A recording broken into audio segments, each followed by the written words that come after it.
You ask Tiger to solve. This deals with linear equations with one unknown.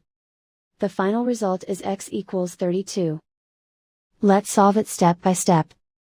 Simplify the expression. Break up the fraction.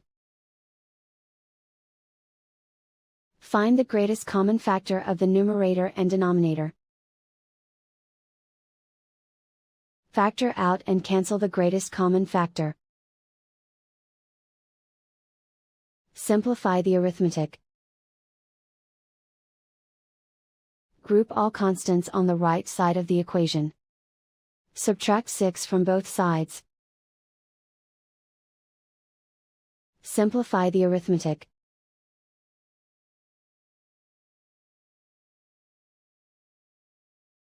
Isolate the x. Multiply both sides by 2.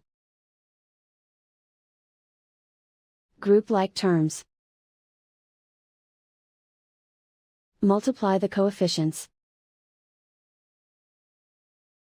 Simplify the fraction.